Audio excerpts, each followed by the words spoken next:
Richard Southern is on vacation for the next couple of weeks, but we're happy to have business editor Kris McCusker joining us now. Hello, Kris. Hello, how are you? I'm good. We were just saying it's so nice to be able to be on City News because both of us speak in the morning. Yes. Way earlier. Yes.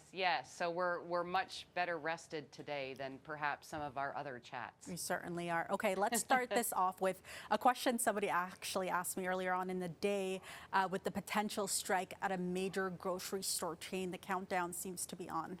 Yeah, so what we're looking at, Faiza, 3,700 GTA employees at Metro grocery stores could be on strike as soon as 11:59 tonight. So the grocery chain and the union still talking, last we heard, with workers looking for better wages and benefits along with more full-time jobs. The company is saying it is committed to reaching an agreement.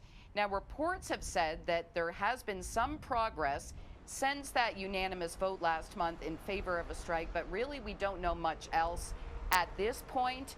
We do know that grocery chains have been under scrutiny as we've been coming out of the pandemic, with food prices super high, and then we've been hearing about solid profits for months now. So Metro, as an example, saw a 10% rise in its earnings in Q2, but much the same can be said about Loblaw and Empire, which owns Sobeys.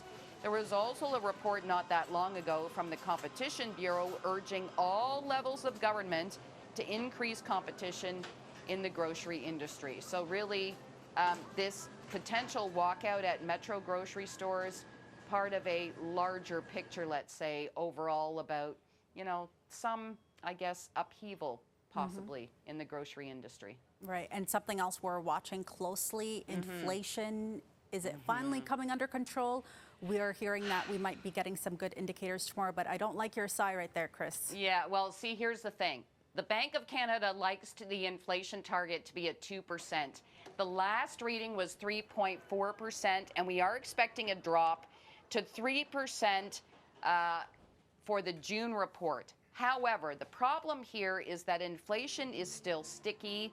The Bank of Canada warning just last week when they hiked interest rates that we could see inflation above that 2% target until the middle of 2025. So think about that. We're in the middle of 2023. That's 2 years away. So yes, inflation is cooling, but we're into, maybe the stubborn part of inflation. And it's going to come down. It's just going to happen really slowly, likely, from here. Okay, and we can't end this chat without at least mentioning Elon Musk and one of his companies, which is in the spotlight, but for once it's not Twitter.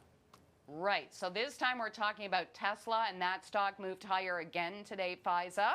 It's up by more than 50% since the middle of May, year to date up by more than 100%.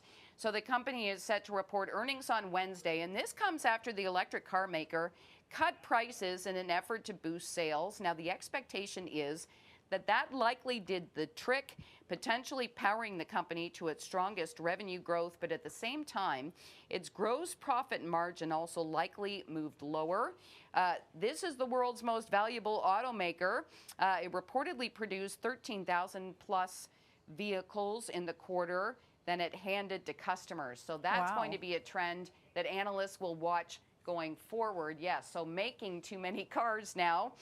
Tesla also made deals with companies like Ford and General Motors for those two car makers to use the Tesla charging stations. So there's some good news around Tesla over here and maybe some worrisome stuff.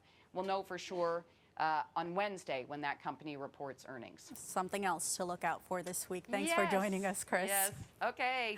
That's City News business editor Kris McCusker.